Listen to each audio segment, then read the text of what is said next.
Les licences qui étaient censées être protégées par le droit français, protégées par la loi, les Américains ont mis la main dessus, on n'arrive pas à les récupérer. Le mondialiste Emmanuel Macron, qui a vendu Alstom, qui a vendu Alcatel, qui a vendu Technip, qui a laissé se faire à bas bruit la fusion de PSA avec Fiat, au détriment de l'emploi dans notre pays, des centres de recherche dans notre pays. Le champion de la fusion-acquisition et de la finance mondiale, qui est Emmanuel Macron, hier, un discours quasiment de patriotisme économique, il faut produire en France, quoi. C'est formidable, il découvre qu'il faut produire en France.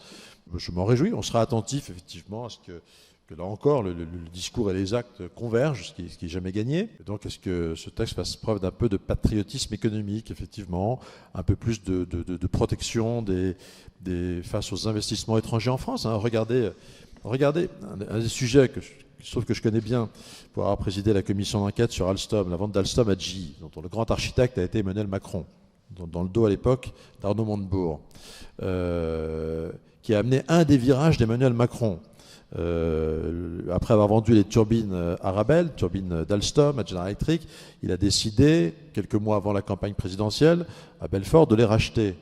Qu'est-ce qu'on a découvert avec EDF? La vente, qu'en fait, les licences, donc la propriété intellectuelle, les licences, c'est important quand on parle d'entreprises aussi stratégiques en savoir-faire de haute technologie, que les licences qui étaient censées être protégées par le droit français, protégées par la loi.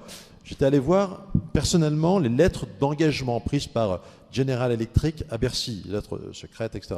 Eh bien que malgré tous les engagements qui avaient été pris, la propriété intellectuelle, les licences, les Américains ont mis la main dessus, on n'arrive pas à les récupérer. C'est pour ça que malgré l'annonce en fanfare du rachat par Emmanuel Macron, le rachat n'est toujours pas signé, parce que EDF ne veut pas se faire avoir et racheter très cher quelque chose qui vaut beaucoup moins, puisqu'on aurait perdu la propriété intellectuelle. J'ai écrit au ministre de l'économie, j'ai écrit d'ailleurs aussi au secrétaire général de la Défense nationale, pour avoir une explication là-dessus.